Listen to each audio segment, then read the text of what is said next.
Welcome to Robert Bellissimo at the Movies. This is a YouTube video podcast where we explore all things cinema. I want to welcome back to the show Joe Crisafulli, who is a producer, writer, director, editor, film critic, actor. He does it all. Joe, welcome back. I'm not great at the catering, but thanks for having me. Thanks for Yeah, we all have our weak spots, but it's great to have you back. For anyone having who follows the show, Joe's been on many times talking about Italian films, and here's another one with Paisan. So for people who haven't seen Paisan, or if you haven't seen it in a while, I just read a little brief synopsis. It's six vignettes follow the Allied invasion from July 1943 to winter 1944, from Sicily north to Venice. This was directed by Roberto Rossellini. A number of writers on this one, since it's six vignettes. Sergio Amidi, Federico Fellini, and he was also an assistant director on the film. Klaus Mann, Marcello Pagliero, Alfred Hayes, Sergio Amidi. Rossellini was also a writer on it, and Rod E. Geiger. I hope I have that. I hope I have that right. So Joe, do you remember the first time you saw this, and what did you think initially? Yeah, I think I remember just about each time I've seen it. The first time I saw it was in college. Like a lot of we were fortunate, I think, in that I only took two classes, film classes in college. One was on film society and culture. One was on the language of cinema. And they showed a lot of foreign films and international films, which was really great. It was in one of those classes that I first saw this, and it was actually in the other class that I saw Shoe Shine, which I think came out the same year. So that was a great double dose. Yeah. Then in the years since, I've seen both at, I want to say one at Film Forum here in New York, in Manhattan, and the other at the Sunshine, which is no longer with us, also in Manhattan. Um, I'm sure I streamed them both also since, but I think I've seen them like four times in the last 15 years or so. I was trying to pinpoint when I first saw Paisan, but I do remember not loving it as much as other Rossellini movies, and I'm not sure why. Because when I watched it again the other day, I just, I mean, dare I say, it's like a near perfect film. I mean, it's so powerful and extraordinary to me. The only I had one the I could, exact same response. yeah, the only one I could remember fairly well was the second. Is it the second? Well, yeah, the one in Naples with the young boy and the black Yeah, American soldier. That was what I remembered the most. But I just thought it's such a powerful film. And I think, now we see again the world falling apart for similar reasons, among them bigotry and hate and things like that. And here's a film that clearly is showing that different cultures need to listen to each other and work together as a way to move forward. I thought that was the biggest. Not just I one of the Rossellini scholars said that Rossellini didn't just see that as being like the new Italy, but like really was his vision for a new world, was that people need to sort of, different cultures need to start to work together, so to speak, as opposed to hating each other. I don't was that your impression watching the film? you know, Rob, you have this tendency to make a comment that is so multifaceted, and I often don't know where to start.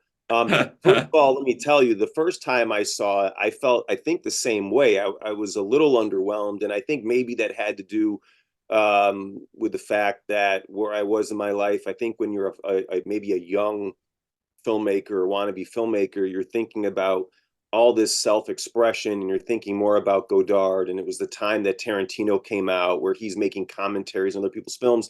And these movies are really sort of a slice of life. Obviously, there's artistry and craftsmanship. There's a canvas that they're choosing what to frame. And it just didn't speak to me as much. And of course, to partly answer the other half of your question, We live in a world of down. I love you. Down. There's Dante Good the boy. dog. Good boy. He's our Down. he's our second Good boy. guest today. Yeah, he's the Siskel to my Ebert, or the Ebert to my Yeah. Siskel. Um, the to maybe sort of address the second part of what you asked, where I was, and I guess where most of us were when I was first exposed to neorealism, so it was sort of in a world that was the antithesis to the world that it was depicting. I maybe prejudicially refer to it as the Pax Americana, as opposed to the Pax Romana, where um, the U.S. and its allies, of which Canada definitely was one, literally saved the world from these evil people. And it's very dangerous to paint any people with a brush of being evil. If we can't agree with the Nazis being evil, I don't know what we can agree on. And a new world order stretching to when I was of the age seeing these movies, the Clinton Doctrine, which was that democracies don't go to war with other democracies, and it's in countries' best interest to not go to war and to have representative government and whatnot. Although Hitler was elected legally, but I think that had a lot to do with me just kind of taking for granted, as ashamed as I may be to say so, because my grandparents and parents lived through World War II.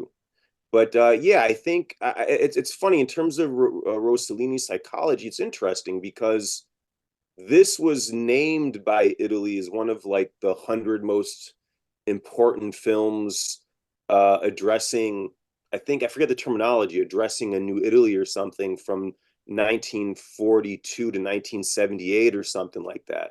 And Italy's transformation during that time was just bonkers, from what you see in the neorealist movies.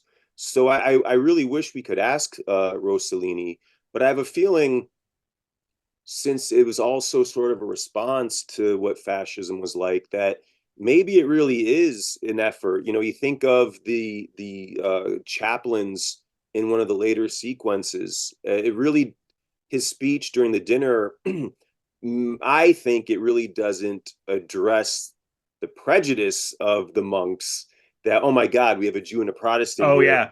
Yeah. Um, but what he says is very apropos to this idea of a world order of working together. So I think that that's probably in the DNA of the movie and what Rossellini was trying to communicate. Yeah, the scholar Adriano Apra, there's a great little 17-minute interview with him on the Criterion channel, which is also on the Blu-ray or DVD of Paisan. And actually he helped me to see a lot of things, and that was one thing that he said. And he talks about the fact that with each vignette, you'll like, the first one is the Allied invasion of Sicily, and we see that the Americans, no one except that one guy could speak Sicilian, right? Yeah. and at first they don't even know who they are. The people, the Sicilians, they were like, who are they? And then they've realized that they're American. And so that, and if you notice within each vignette, the communication gets stronger. That eventually you start seeing Italians knowing English. If they see an American, they know exactly who they are. Even Italians knowing, sorry, English Americans knowing the Italian language. And then, of course, by the last one, we see, completely not only the British, the Americans and the Italian partisans working together, but the British as well, completely together. And I thought is quite fascinating how he managed to. I mean, I could certainly pick up on the sense that these people were trying to communicate as best they could, but how he sort of gradually showed that, as from going into Sicily through the north, which is exactly how it happened. They went into Sicily, the Allies, and liberated Italy, going through the north. I thought that worked really, really, really well. So we may as well touch on each one a little bit. So the first one here is during the Allied invasion of Sicily, an American patrol makes its way to a village at night Only one of the Americans speaks Italian, local girl Carmela, who wants to find the whereabouts of her brother and father, and agrees to guide the patrol past a German minefield to the seaside. What how did you feel about the first one? What did you think of the initial if that's not too large of a question, the initial... No, I didn't mean it as a criticism. Right, It was right. whatever the fault is, it's mine if I can't keep up. No, no, Um, no. that's a great observation you make. How, it starts, you're right, with the invasion of Sicily, which was in the summer of 43, and by the end of the last vignette, Yeah, everyone is killed. The narrator says this was winter of 44, 45. By that right spring, the before it war was ended. over. Yeah, And I thought of All Quiet on the Western Front, where the end, the guy stands up in a trench and is shot, and no one knows that the war already ended. The word hasn't gotten to them that it's already ended. Just tragic. right, The first vignette really hit me a lot because my family's Sicilian, and I'm alive. My mother and I am alive just by chance. Uh, my grandmother, my maternal grandmother, um, they're from a town maybe 20 miles outside of Messina. Now, Messina was, as you mentioned, they came from the south and up. Messina's on the northeast of the island, and that they received some. They were bombed a little, sort of as residue in the lead up to the invasion, when they were really bombing Reggio Calabria, and Messina got a little bit of it for strategic reasons. And then later, when basically the Germans and the Axis powers were retreating, and they got to Messina, was the last stop in Sicily. My grandmother and everyone, this town of 5,000 people, they gathered in a barn during a raid, and my grandmother's aunt gave her infant, my uncle, to hold while she ran out to find the rest of her family. My grandmother then left to find her aunt, and that barn was destroyed, was bombed. And when the bombs came, my grandmother hid or took cover next to a well, put my uncle under her dress underneath her. Um, so when I see that segment, that's what I think about. Her brother was a mm, prisoner of war, I think, in Greece. Didn't come back until 2 years after the war, and he was kind of smuggled out by a Eastern Orthodox priest. So that segment really, I can't divorce what's on screen from my family. Um, I think it's interesting how you mentioned too how they didn't necessarily know who the soldiers were, right. and it's funny because my grandmother couldn't tell you who actually dropped the bomb. And it's amazing, to think that this is happening. And we live in the 21st century. We were born at the end of the 20th century. The idea that you don't know, and I Mm, think my uncle didn't even know that the war was over by the time he got out. Um, it's something that we, at least in North America, certainly in the US and Canada, kind of are able to take for granted, that we're sort of superpowers that are also separated by two oceans. It's kind of the best of all worlds. And I think it speaks a lot to the pliability of Italians to have rebounded, to have that done to them. right, Also, sort of as a result of, to some extent, fascism was Italians' choice. It wasn't like nobody supported fascism. right. They suffered for it, were then liberated. You see this whole period, sort of a transitionary period where they don't even know who the soldiers are on the island. By the end of the movie, they're all working together, Right. and then to rebound as a society over the next several decades. It's really far out. And I Yeah. think that a lot of young people today have the privilege to have taken a vacation from history. It's really Oh, amazing. yeah.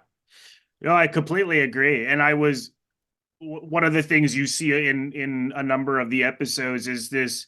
people who don't speak the same language really trying to communicate. And so the soldier Joe is left to stay with Carmela as the Americans go to check out this German minefield.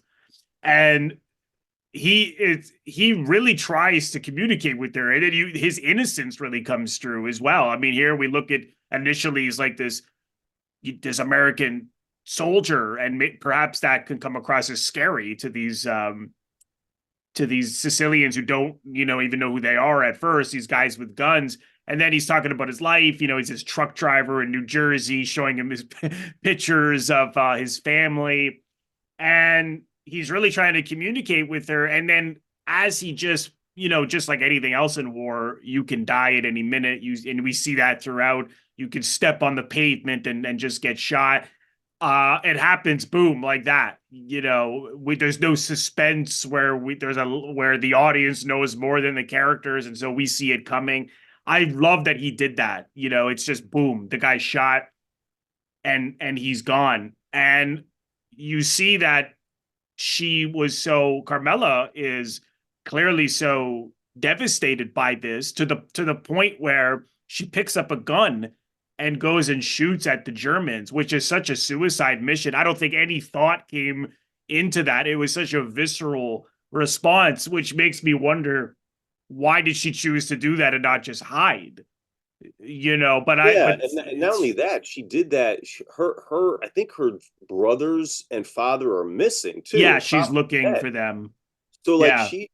Just the complexity of the human condition here, where she's obviously, at least in the beginning stages of what she must assume is some type of loss, close loss. I mean, somewhere in her mind, she has to know that her family, her brothers or father, maybe very well be dead. She still has the fortitude and hope to look for them. And even what she says to the guy, I'm not here to look at your pretty face. I'm here, to even use the invaders, albeit the invaders who are trying to save them, as the vehicle for her own means to find her family. And then to connect with him, the one from Jersey, who, again, crude, sort of, truck driver, not to paint people from Jersey or truck drivers with a white brush, but in the New York metropolitan area, we are sort of a different race that other Americans may find crude, but that she understands this connection, that this effort he's made.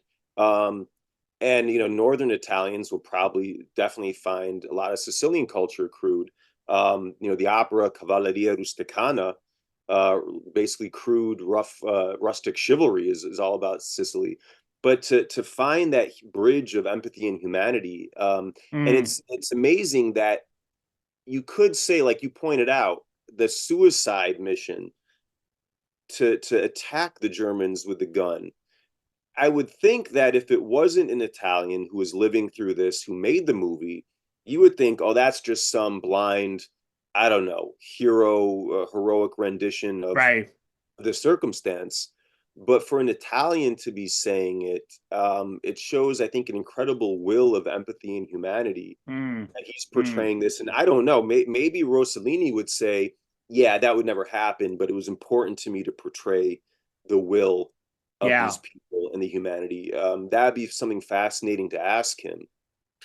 Yeah, I agree. And one thing that kind of floated in my mind was that perhaps seeing this man really try to communicate and connect with her, I would imagine that the ordeal and horrors that these people have been through, it's been a while since someone has spoken to them with such respect and kindness, that perhaps that was just so touching for her that this, I mean, there's no simple motivation, as we're saying, that why would you pick up his gun and go when like you're outnumbered, and who knows if she even knew how to use that rifle very well,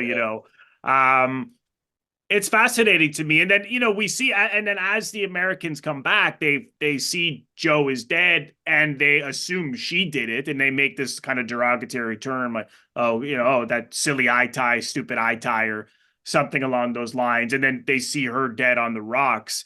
that the Germans killed her as well, which is another element of the story. Here we see in the beginning as they go into Italy, and so they some of them could still have these sort of prejudices, and then of course by the end we see an American soldier sacrifice himself because he sees these partisans getting drowned. And now he's seeing them as completely as human beings, whereas the first one is still like, oh, those stupid eye ties. Of course, I mean, I can understand why he'd say that with everything going on. Not that I agree with that kind of prejudice of any kind, but the Italians being part of the Axis power just before then, and with Mussolini and everything, that the hate, I'm sure, was still quite strong. I don't know if that was your impression of that. The human animal is just fascinating. Other animals, it's not a question of morality. Okay. One, it's all instinct. Two, it is totally, forgive the term, dog eat dog. Um, we are the only ones that can weigh our options, and we know what's right or wrong. I mean, it's some certain things that are so primordial, like when it comes to human life. Even if we're doing wrong, I think a piece of us knows that it's wrong, and we're doing it anyway. That I recently remembered this psychologist I briefly studied a million years ago in college, Robert Lifton, who did these studies, these interviews with former prisoners of war, Chinese who had escaped communist China, and Nazi medical doctors who had done some really heinous stuff. And he essentially was studying brainwashing. And one of the most disturbing things he discovered is that it really doesn't take any amount of particular evil in a person to do horrific things, especially in wartime. And I think that something that's an observation that may get lost in there is that means that there is a basic goodness and common humanity that we have sort of in any circumstance, even if we do horrendous things anyway. So, in that one vignette, okay, you see this guy who's from America, and he knows he may very well die. His whole life has been overturned, at least because of these people who he's with decided to join the Nazis. But he's showing this extraordinary empathy and Yeah. these subtle things between, in a crude situation, maybe with two sort of crude people, this humanity still coming through. And on the flip side of the same coin, they just buy into what they assume is her personal evil doing of killing this guy. And then so much for our empathy, she's just whatever. Right. It's two sides of the same coin, and Mm, it's mm, extraordinary. And how people rationalize anything, when really the humanity is there, right. whether or not we give into that humanity or not. Hmm. Yeah, good point. Good point. And we see something similar in the second one.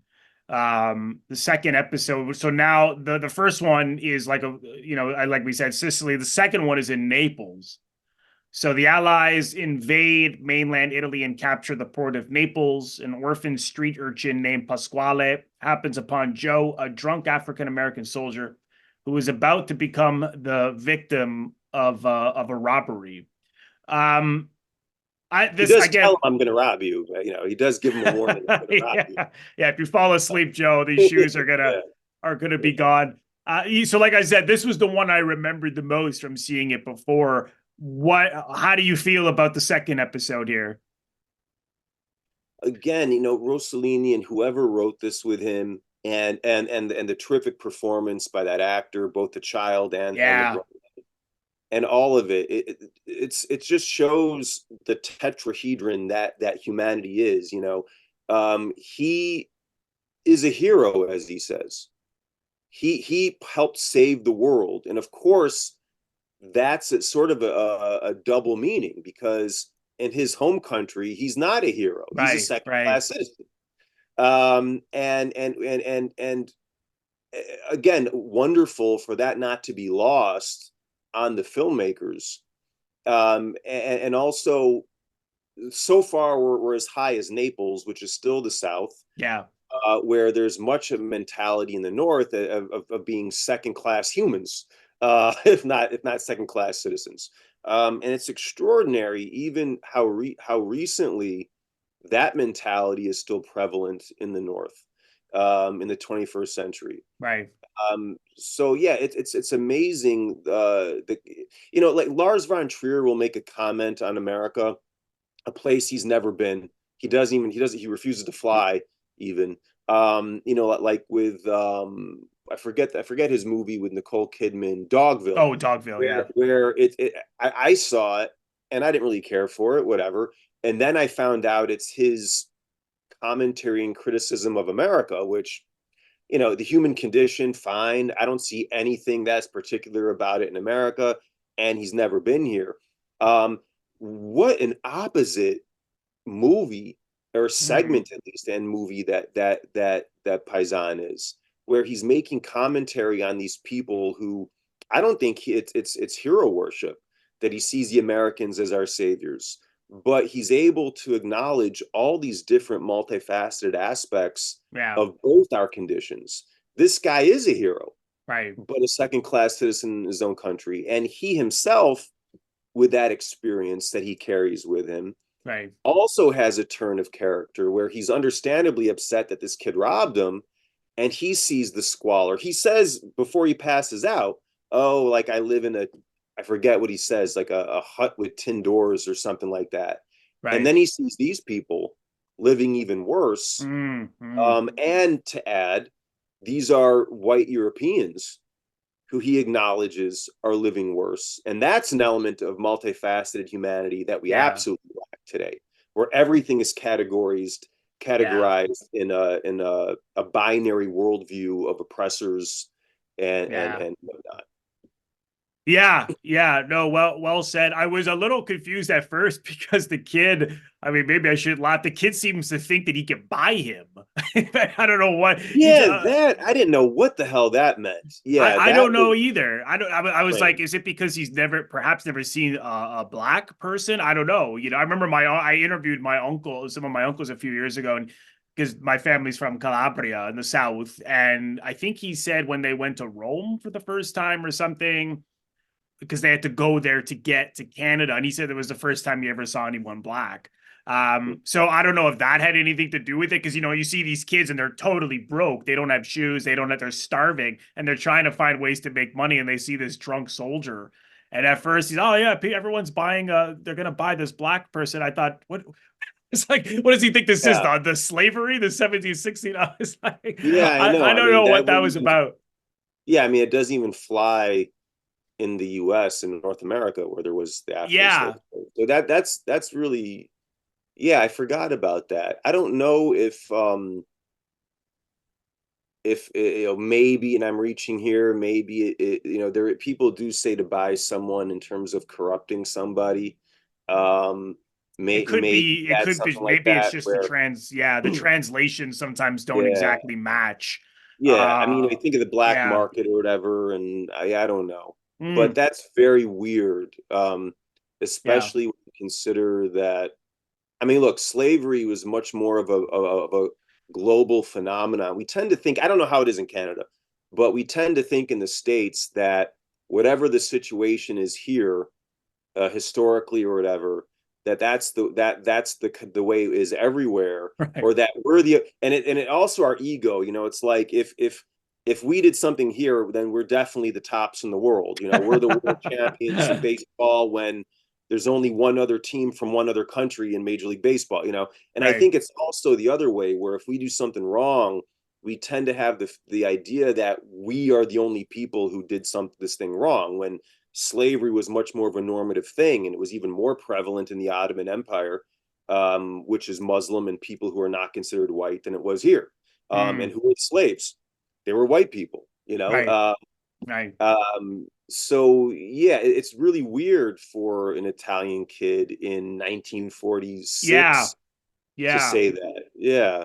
Yeah, well, because they're sort of like I thought, well, maybe the translation is not right because the fact that he's drunk, maybe it was like they're picking his pockets because these other people are kind of like Yeah, I thought yeah, maybe that's what they're talking about because then one person sort of takes him away. I think he saw that they were like harassing him, and then that's when he goes into that puppet show, which is also a little well, I mean, it shows his PTSD because we see he's watching we're all watching this puppet show and it's these white people puppets attacking this black puppet, and they say, oh, the black Moors. Moor. Yeah, Yeah. And that's what gets him to go on stage and he's yeah, like takes the place of the black puppet and he's punching.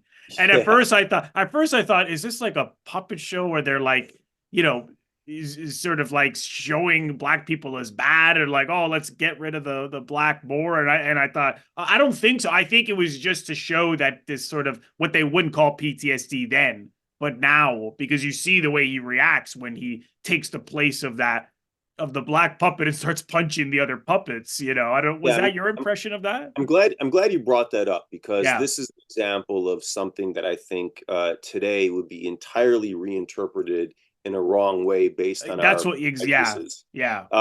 One thing more was kind of, I believe, a general term for North Africans, Sicilians, and Spanish who were Arabized and Muslim, and Right. Spain was Arabized and Muslimized, I guess. Sicily was too, Right. um, and that is a real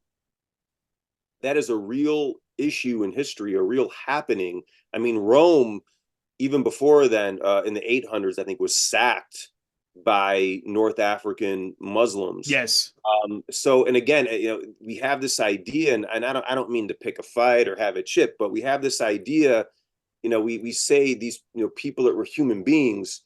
Yes, that means your shit stinks too. Right. Um, you know, and so yeah, I don't think that there was anything racial or prejudicial. No, I That's don't an think so. aspect of history, but Yeah. I think it definitely, as you suggested, showed the PTSD, which I don't Yeah. think was the point. I think the psychologist I mentioned before was one of the first people to lobby PTSD to be acknowledged as a legitimate medical sort of condition. Right. Um, but yeah, for sure. And again, think about the massive PTSD everybody must have had. Whether Yes. you were people that got bombed out or raped, or did the saving, even the Americans that saved Italians, there were massacres by American soldiers. Right. Who were they evil or did they just go out of their mind? They'd probably seen their own buddies be maimed and murdered. I mean, it's just I feel it all kind of shows how um, out of date, obsolete warfare and war should be, Mm, but obviously isn't. right. Right. Yeah, I agree. And one thing that I thought was it, which we see in the other some of the other episodes, particularly the next one between the American soldier and the woman who's becomes a prostitute is this element of not being able to remember things, even though it was or it's happening right. Not that he doesn't necessarily remember his boots getting stolen, but he can't remember who did it. And even though he sees this kid the next day, stealing off of a truck, and then he lectures him. He doesn't realize until later that, oh, wait a minute, now you're the kid who took Yeah, my boots. And there's a sim which we'll get to in the next episode. But even then, you see he's sort of there's an element of prejudice from the black soldier as he says, oh, they warned me about when I came here about you Italians, and they warned me about you people. And then we see that once he gets, like you said, he gets to those pits, and like they look like caves, like it's he didn't really in a good way. It's almost like he didn't even want to totally show it, Rossellini, because it's kind of hard to tell exactly where they are or what that yeah, is. And I think he made it was almost like the camera, it was almost as if he couldn't even, it was so unbearable to look at, perhaps. But you can imagine that a black soldier, this is before civil rights, like you said, being treated like a second class citizen in his own country, who, lived probably in rough circumstances himself. Even he looks at this and is absolutely shocked. And again, it's that moment of empathy and compassion, and the boots don't even matter. He just drops the boots and leaves. It's so powerful, you know. Yeah. It's again something that I think we take for granted today. Again, how transforming, uh, certainly initially in ways that are abhorrent, hopefully at the end of it can transform to a better world. Uh, such transforming geopolitical circumstances that people lived in. Um, and also, alluding to the next segment, in terms of not recognizing, Yeah. who you are now, let alone someone else in Right. 6 months. Right. Uh, I so there's and look, I'm not here to pick a fight or anything. Geopolitics is messy. I think we need to keep sight of everyone's mutual humanity. I think we have to equally call out everyone who doesn't do that, and I don't think that happens enough. But I know I saw an Israeli say something that she said, "I wish I could be the same person I was before October 7th." Right. And that really resonated with me, a New Yorker who was at ground zero on 9/11. I really wish I could be the same person I was on September 10th. um, and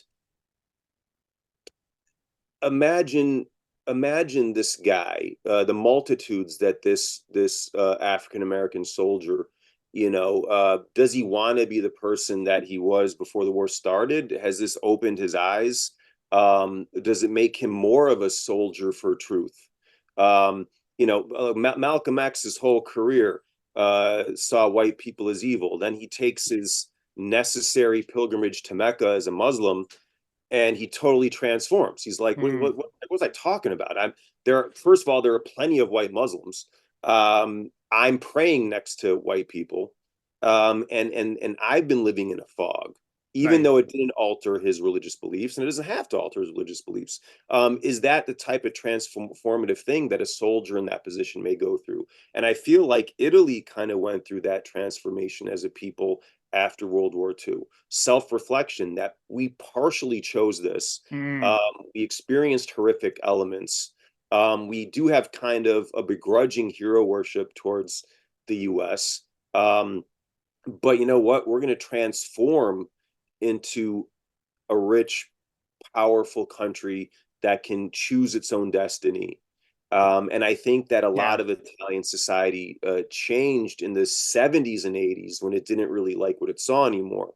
But that and the next segment, I think, really speak to that sort of transformation and what it is you're going to do with it. In the next segment, obviously, they didn't rise to their high. He still didn't realize that prostitute could possibly be the same girl he fell in love with, Right. and she had changed so much that she didn't even recognize this guy, and Yeah. she had him in her home 6 months before.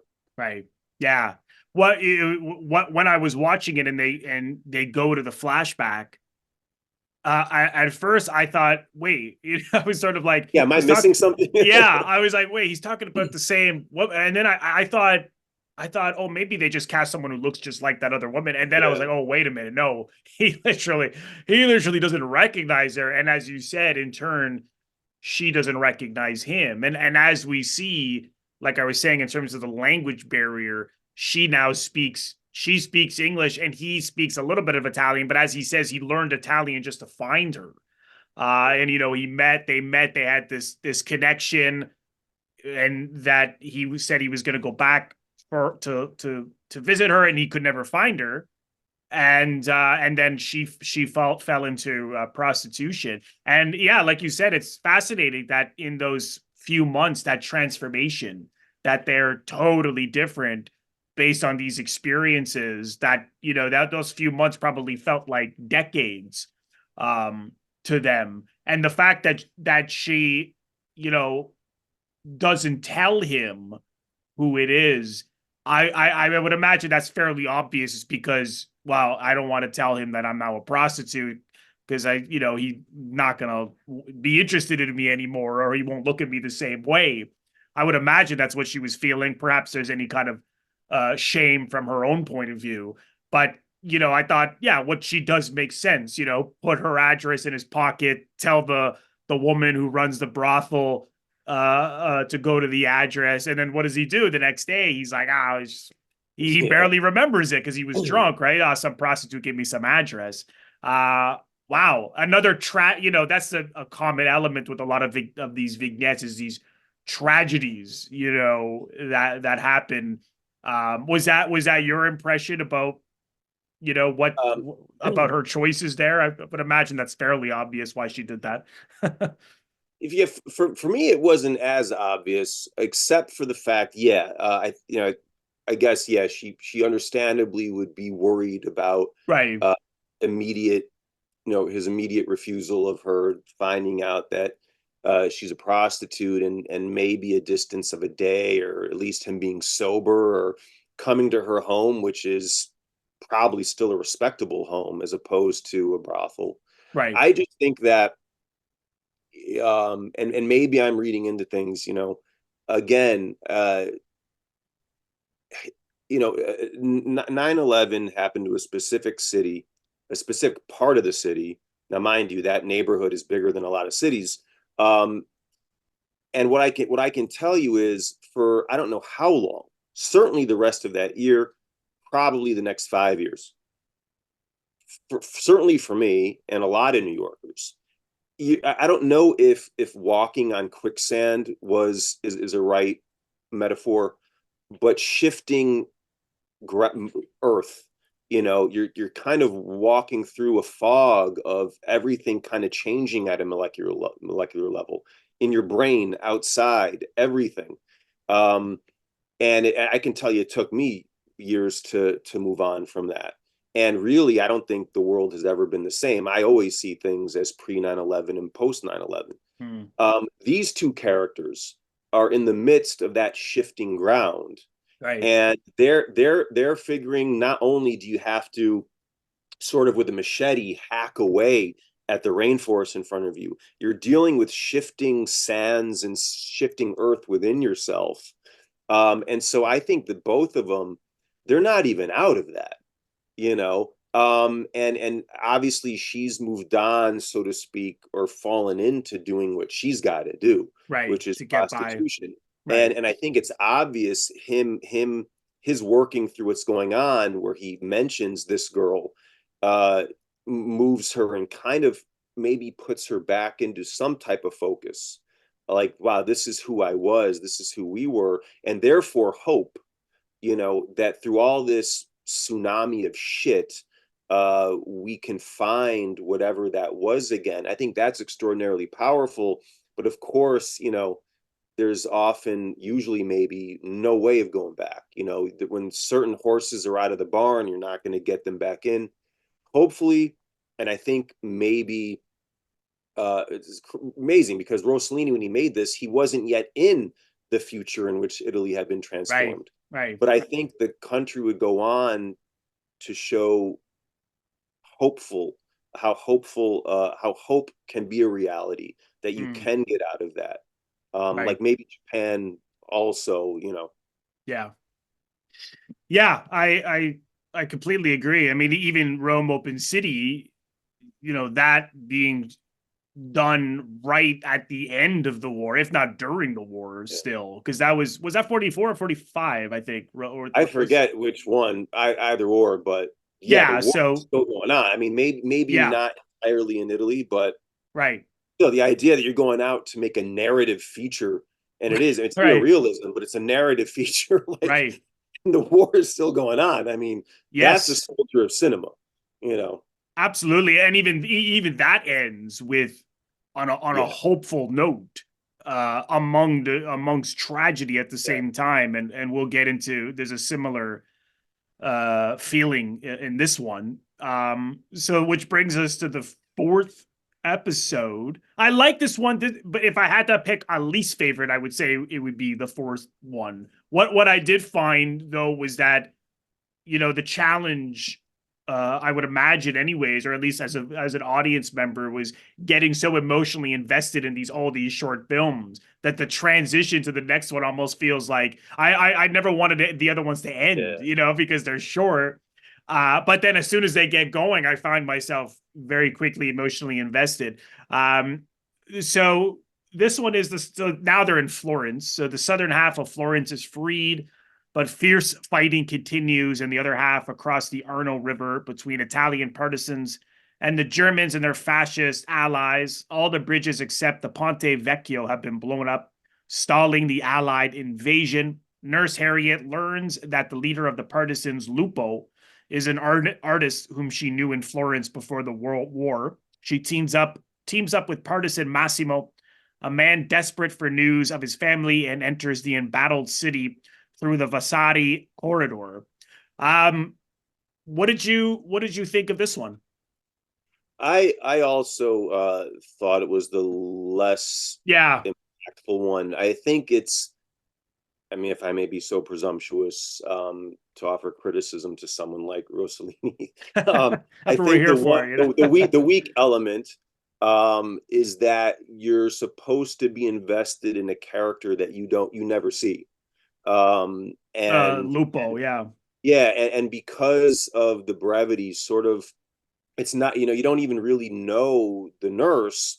And it's not even like it's her brother, or there's this blood tie that, Yeah. you know, I thought uh, maybe it was a romance, but it's sort of yeah, open-ended. I thought, oh, maybe this is like her boyfriend but then it seems like it's not. yeah, Like like a it's not friend. even her spouse. Yeah, it's You pretty vague.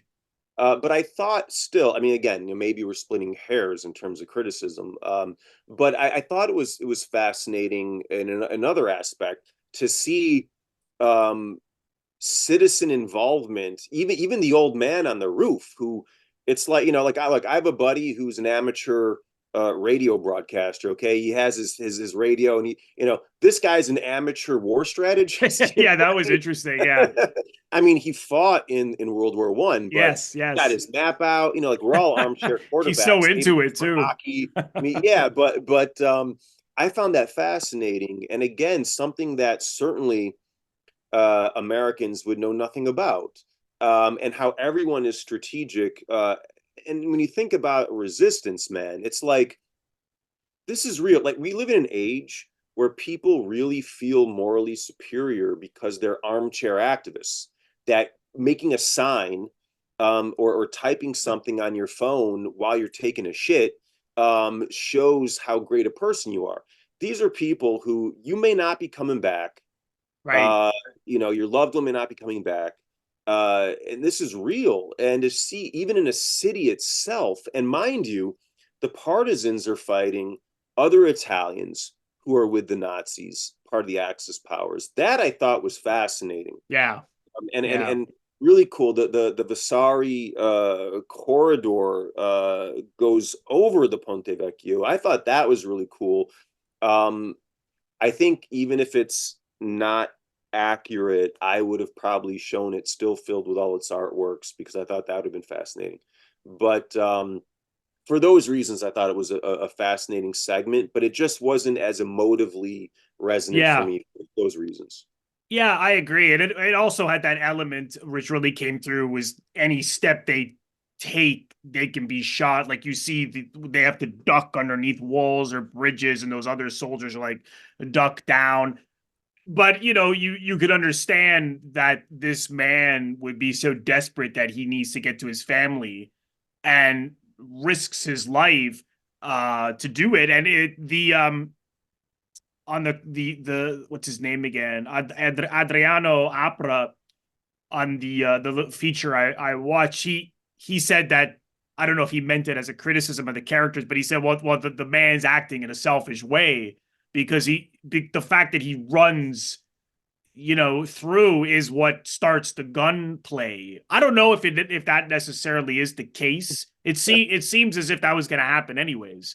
Yeah, I mean, I Um, think that's reaching. I mean, you're in a yeah, war. You're in a Right, right, battle. If it's not for you, they're going to be fighting for in 5 minutes for something else, right. and it's to Yeah. get to his family. Um, I again, I think that the segment may have been more resonant if it was just him and not this Lupo guy. Like you're invested in this guy. Yeah, You're yeah, I going to agree. his Yeah. family, Yeah. and maybe if there was a hint of a romantic thing between him and the nurse, Right. uh, and she's going because his family matters to her, Exactly. Yeah. because she cares about him. But I wasn't consulted on the rewrite, so it doesn't have to be the way I want it. So, but I thought that was would have been a way to go.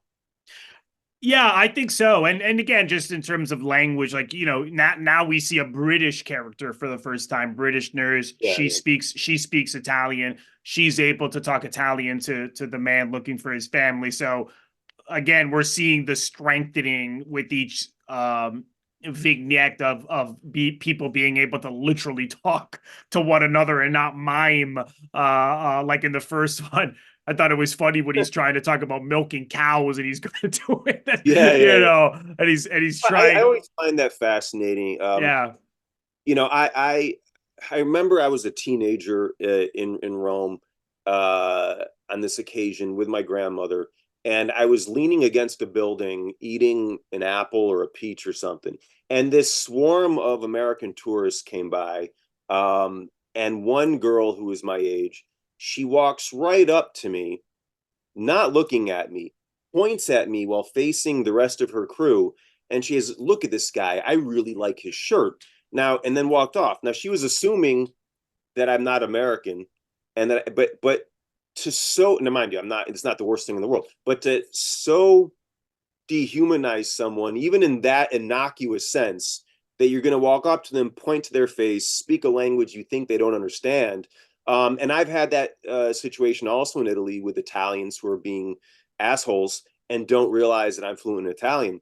Um, Mm. it's so dehumanizing. Yeah. To see in a movie or even in real life, if I see someone who's not even of Italian descent, uh, making that crossover, that extension of self, because Italian, I think, is very peculiar in that it's not Spanish, not even French, where with the colonial legacy of both languages means that tons of people speak both those languages. To see people care enough to pick up someone else's language, I think you just have so many more perspectives in life and psychology and humanity when you pick up another language. So I think that's it's extraordinary, and I think it's really cool, as you pointed out, to see the the Americans in particular picking up Italian when they really don't Yeah. have to. Right. Right. And another element is, here now we're in Florence, so it's one of the major cities.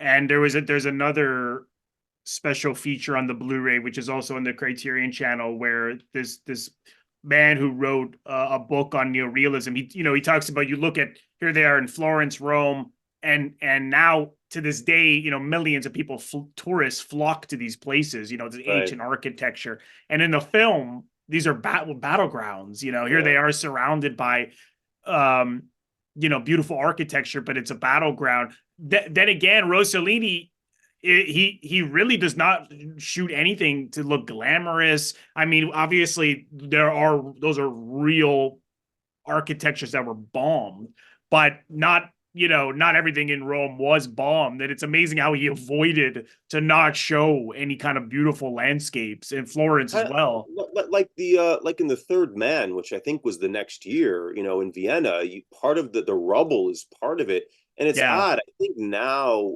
I've seen some of these movies with audiences in theaters, how now it almost kind of takes on a romantic resonance because wartime romance and or whatever and in rubble. But at the time, this neorealism, it was real, and that was something that would have shocked American audiences, I think. Oh yeah. Yeah, certainly. Which brings us to episode number 5. This is probably one of the most fascinating ones, I thought. 3 American military chaplains are welcome to stay the night at a Roman Catholic monastery in the Apennine Mountains west of Rimini. Captain Bill Martin, who is the only one of the chaplains who speaks Italian, acts as interpreter. The monks are dismayed to learn from Martin that only he is a Catholic. His two colleagues are a Protestant and a Jewish man. You know what? That honestly stunned me when I watched it again the other night. I did not expect these monks to respond that way. When they were like, they literally were like panicking, finding out that someone was Jewish. I'm like, did you guys not get the news? I mean, then again, at this time, what people knew about the Holocaust. I mean, the concentration camps. Uh, I don't know what they would have. They seem to be very isolated from everything. But the fact that they would have responded that way and then have told the chaplain, well, we have to work on converting them to the true religion, as they put it, that shocked me. And you see how it shocks the chaplain. And he doesn't even really know what to say or do about it. And the way in which he handled it, I thought was fascinating. But I'd like to hear your views first on this episode. What did you think? Okay, so as you know, I am literally the son of a Roman Catholic priest and nun. Right. I am not someone who thinks that his own shit does not stink. There is nothing I will not cop to. I will volunteer that up until there are times as recently as the 19th century that with the Pope's sanctioning, Jewish children in Italy were kidnapped from their parents to be raised even by the Pope. Okay. I think a lot of people, for some reason, think that other faiths and whatnot, their shit doesn't stink. But I'm not surprised. And it's a double-edged sword. The Pope during World War II was very lenient with the Nazis. I mean, definitely not I wouldn't say a collaborator, but almost a Nazi apologist, at the very least through his silence. His predecessor, however, maybe did the most subversive thing that a Pope who really has no hard power. People have to understand this. The Pope is at the mercy of the Italian state for his protection. Right. Nevertheless, smuggled a statement into all the Catholic churches in Germany as a sermon to be read. And I think it was even on Easter, where he basically denounced the policies of the Nazi regime and championed the dignity, human dignity in all people. So it's a very double-edged sword. Unfortunately, I wasn't surprised. And it's crazy. I would ask my father about,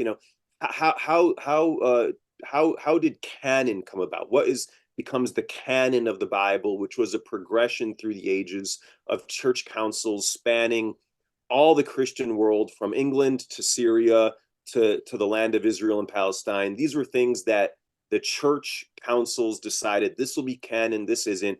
And it would boggle your mind what people died over. Did Jesus and God, the Father, the Son, and the Holy Spirit are made of the same essence. That's what they came to agree upon. But then there are other people who violently oppose the idea that Jesus did not come after the Father. The sanctity of Mary, all these things that today we couldn't possibly go to war over or care about 1,000 years ago, 1,500 years ago. And so unfortunately, I'm not shocked. It is comical. That may show human progress to see how these priests react. But, when you think of in Islam, Muhammad had this sort of magical journey from Mecca, where Arabs and Islam are from, to Jerusalem on the exact spot that was the Temple of Solomon. That's a real archaeological thing that existed, the center of the world for Jews. And on that spot, according to the Muslims, Abraham, John the Baptist, and Jesus helped him ascend essentially Jacob's ladder into heaven and come back. Now, it's crazy that a Muslim was met and aided by 3 Jews, to go. They believe in these Jewish prophets as much as Christians do. What the hell are we all arguing about? Right. It's amazing, human folly to take a splitting of a hair and go and start wars over it. What are these chaplains going to pieces about? even if it comes down to just the fact that these are people who are innocent people that need help, and they're open to that. And to their credit, they don't deny them food. To their Right. credit, and maybe it's misguided, but to their credit, they're going to sacrifice Right. in the Right. hope that these people find salvation. Now, there's something to be said to that. Of that, of course, it's ridiculous that you have to do that to think that you're saving these people's souls. But again, it just shows the multifaceted nature of the writers and the filmmaker to present that. I do think, though, that the chaplain who does make the speech about finding humanity again through the horrors of war does kind of not address the ridiculous aspect Right. of that. But it does, I think, ultimately speak to a peaceful form of resonance of our common humanity, which at least is half a step in the right direction, as ridiculous as it is to have a problem with it being Protestant and Jewish. Well, that's what I thought, because as he stood, I thought he was going to lecture them, Yeah, in right, right, a respectful way. I thought he was going to say, "You guys are wrong," or right. and the fact that he doesn't was not shocking, but left me stunned in a sense that I just was left with questions like, well, why doesn't he? And I think it's, again, it's what we see in this the different episodes. It's this empathy. I think he just he was kind of like, well, I think he ultimately thought that they just didn't know any better, and he saw it from, tried to see it from their point of view, and like he said, they found peace, which I think, like you said, half a step forward, at least. But to not lecture them and to eat with them after saying that, it's so complex, but it's you can you can come up with so many different interpretations as to why he doesn't say anything further. It's Well, really one interesting. more thing, which yes, you're right, complex, but it also can be reduced to just such basic humanity.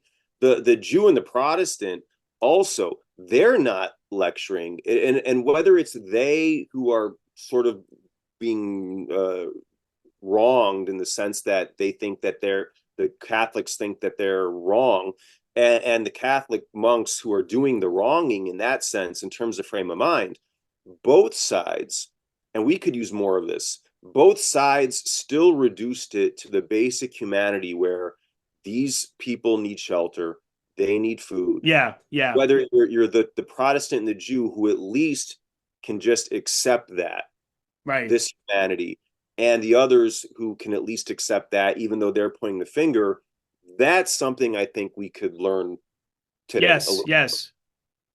Yeah, that's a good point. It's possible that the Jewish man and the Protestant didn't even know what they were, because they didn't So, speak Italian. I don't know if so it's possible that the other priest told them, but we don't true. see it, what was going on. We don't know, maybe to to not to spare their feelings, and to not make it any more awkward already, if than it already is.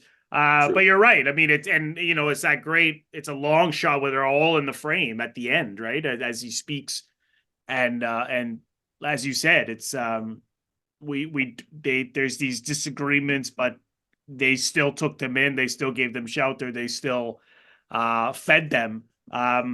Yeah, it's really, really, really something else. Which leads us to the very last one, which we've already spoken about a little bit, but now at this point, as we were saying, they all are working together. This is December 1944. Three members of the OSS are operating behind German lines with Italian partisans in the Po Delta. They rescue two downed British airmen. On their return to the Italian family who supported them, they find that these have been executed by the Germans. Later, the Allied soldiers and the partisans get involved in a gunfight and are captured by the enemy.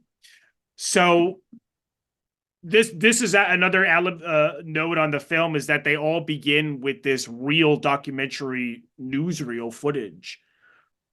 And as he then goes into the film, it actually, it's seamless. It feels like, perfect for the Italian neorealism. It just feels like an extension of those newsreels. I mean, they did that so well. This is the only one that doesn't have that. We begin with that, which is one of the Oh most yeah, iconic images of the film, is that floating corpse with the sign partisan.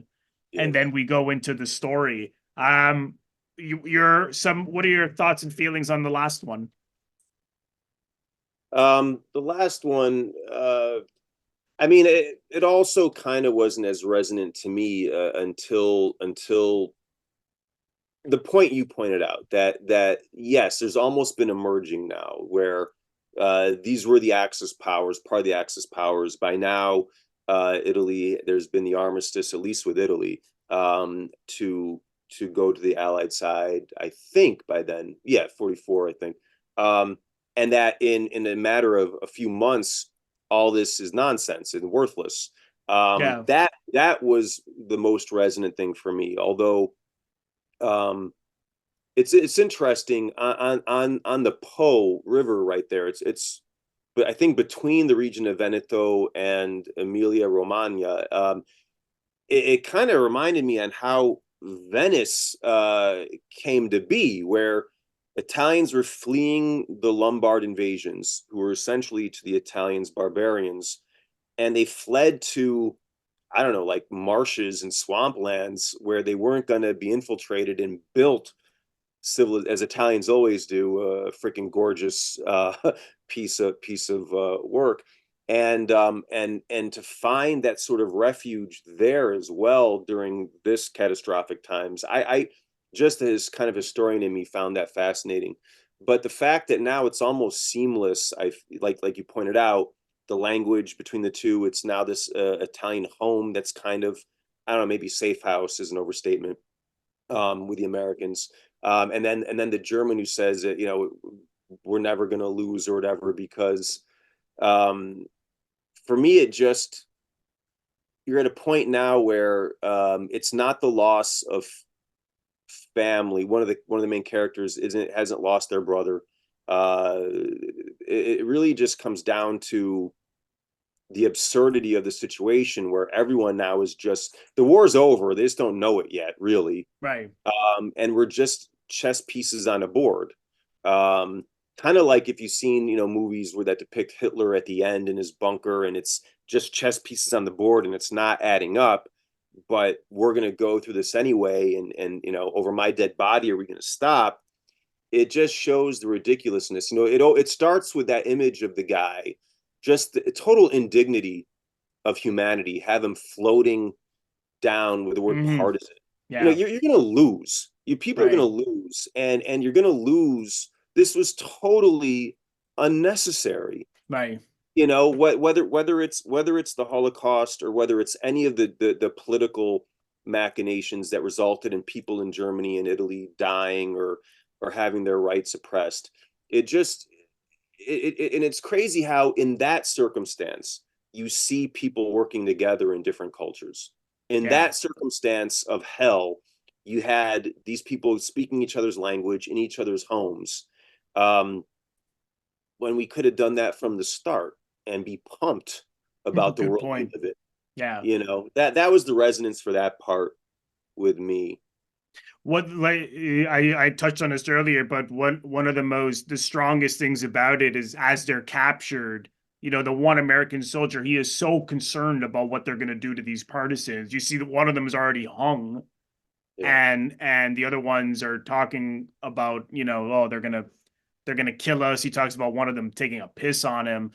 And then as they get drowned, pushed into the water and drowned, we see the one guy who was the same soldier who was so concerned about them respond in such a visceral way and swear at them, and then they gun him down. So we go from like, oh, stupid eye ties in the first one, to now at the end, this one man, American soldier, in literally gives, not necessarily gave his life, but responded in a way because of his feeling for these people. Very much like the woman in the first one, as the Jersey truck driver was gunned down, responded. But to see that evolution to me was so powerful. And even though it ends in tragedy, again, it's that hope, because what we have seen is all these cultures kind of coming together. I Yeah, thought, what a powerful way to end it. Bittersweet, but yeah, and I forget if I ever mentioned this before. Stromboli also was sort of a similar ambiance, at least in the aftermath of World War II. A million years ago, during the American War in Iraq, one of my favorite coworkers. I worked at the Metropolitan Museum of Art. One of my favorite coworkers was this older man who had fled Saddam's Iraq to Italy, and he actually, in Italy, he became fluent in Italian, and he published an anti-Saddam paper. oh wow. Now that's, look, this guy was a ruthless dictator. Okay. We also had no business being in that country at the time. And so here you had, people could see me and people could see him with almost the same look on our faces during the war. Him, it was his home turned to shit. Probably people that he knew that he assumes are dead. And you could see, and mind you, he's anti-Saddam, but what's going on is wrong. And just the life drained out of him, the exhaustion, looking like he hadn't slept in a year. And me knowing, okay, I'm going through stuff where the world is totally different because of 9/11. And that's bad enough. But now I know that these people in a totally unrelated country are suffering for no real reason.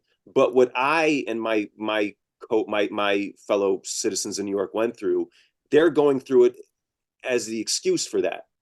And Mm. and you and he and I, and we both spoke Italian, and we would speak to each other in Italian. Just this look on our faces where you didn't have to say anything. You didn't have to say anything. And it's kind of like shortly after 9/11, my grandfather, grateful that he was that I and my brother got out of the fallen, the what was left of the towers alive. He never spoke about World War II, but his ship was attacked by a kamikaze. And immediately after 9/11, the first time I saw my grandparents, just out of nowhere, he and I were alone. And he says, boy, when I saw that plane circling around and I grabbed hold, and he looked at me, and it's crazy how he didn't have to say anything else. It's Now, just an what a understanding. shame, what a sin in humanity, that whether it's me and my grandfather, me and my Iraqi coworker, that we kind of reached into each other's souls with a Mm. look of common humanity. Why can't we do that when times are great? Yeah, good question. Why do we have to reach rock bottom of who we are Yeah, to sort of rebound right. up? And maybe that's the ultimate hope that comes out of something like Paisan, Yeah, or Shoe Shine, or Bicycle Thief, or any of art in general, that we live with each other every day. We right. should see each other for the treasure trove that we are now. Mm. Yeah, wow, that's a really, really good point, which I hadn't thought of. It was also at first when the body is floating. At first, I thought, why are they risking their lives to go out just to get this corpse Right? to bury the body? But I thought again, out of that you know that need to out of to give this person who they may or may not have known the dignity of a burial, but then to risk their lives. The Americans too, you see going out to get the corpse was so strong. And again, because just a note on, we have this combination of professional actors and non-professional actors. It's so obvious sometimes some of them are not actors. You see like the dubbing doesn't match, some of the way in which they're speaking. But for me, it never matters, because even like those monks apparently were real monks, and it's obvious that it's dubbed. You see that there's not much of expression on their face to Well, match the also that took place in the north, but I think that was shot in a monastery around Naples, and right, so they have the right accent, even though right. it was Italian. So I think they had to be dubbed. Oh, I see. I Yeah, see. But to me, it never matters, because where are you going to get those kind of faces? You're not going to Yeah. get them at a casting office. Yeah. Yeah. You look at Pasolini's films, and he has that combination as well sometimes, and he got real people that you would understand the world in which he's depicting. And for me, even though like maybe sometimes it's poor from an acting point of view, it never matters because those faces are just priceless. I don't know if you would agree or not, what you thought of that. Yeah, especially kids, like kids in general, even when they're professional actors, let alone if in a movie like this where they're not, where it's so much you teach acting, so much of it is just strip away, strip away, strip away. Okay, that was great. Now just stop acting, Right, and right, hey, right. and the ability to not be in your head to the point where you can just where like Robert Altman said, his goal is for the camera to capture life happening, not capture the staging of life. Yeah, it's phenomenal. Yeah, sometimes you could tell that there almost is no behavior, and they're kind of just reciting, but sometimes it's just absolutely dynamite, Yeah. like Oh, yeah. especially with the kids, I think. Yeah. It's just fantastic. Yeah. No, I completely agree. I know you got to get going, but if there was anything else about the film you wanted to mention, is feel free. But if you got to run, I completely understand. I mean, I would just say, as I maybe I touched upon in the beginning, when I first saw neo-realist movies, I was in college, and again, uh, they didn't speak to me because I had the privilege to not live in that world. These were people who were confronting the world they lived in and a lot of horrific stuff, whereas today we really don't. Today it's all superhero and maybe there's superhero fatigue, but it really, since 9/11, is escapism. Mm, I mm. think that seeped into everything about ourselves. We kind of categorize everything as to oppressor and oppressed, and in doing that, we kind of just become as bland or as acquiescing to um, injustice as when things really were unjust and people didn't care. And I cared more about, like, I really like film noir. I like pulp fiction with a lowercase p and f, things that are really cinematic, But seeing as I've gotten older and I see this, it really is remarkable. I think some of that footage in Naples of how they were living may have been like archival footage, Yeah. and just seamlessly integrated. It really is an amazing accomplishment Yeah. as an artist reflecting who we really are of both artistry and real life. Really amazing. And what a perfect title, Paisan, right? Which, if Yeah, anyone non-Italians, well, I'm sure even a lot of non-Italians know that means friend, I guess or that's really the bottom line, right? yeah, I mean, from the beginning, they're invaders, albeit trying to liberate us, but with prejudices, and in the end, they're dying not against Nazism even. They're dying because I was with that man. This person fought with me. This person, even though they're a foreigner, had me in their home. And yeah, it's all about Paisan, where we're all yeah, countrymen, there's only one earth. We're all from it, exactly.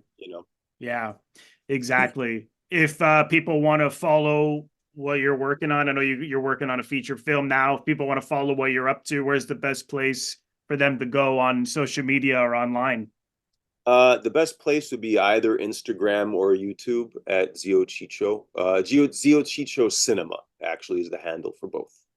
Great. Well, I'll leave the links in the description box below for where you can follow Joe and check out what he's working on. Joe, thanks again. It's always a pleasure to have you on, and let's do it again. I'm sure I'll have you back sometime soon. I hope so, Rob. It's always great. Thank you for having me.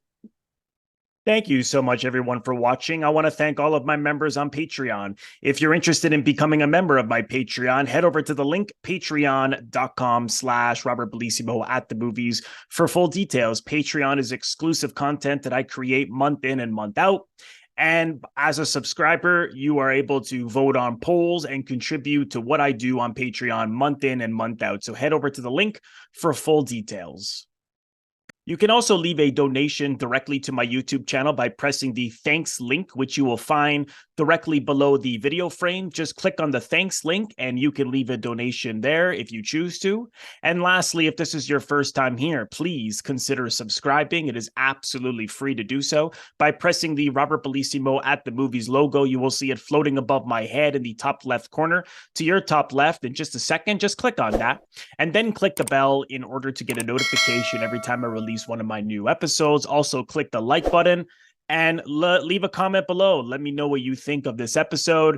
Also, you can also share the episode. All of these things are what produce traction to my YouTube channel. So I appreciate you watching and thank you again. And I will see you in the next episode.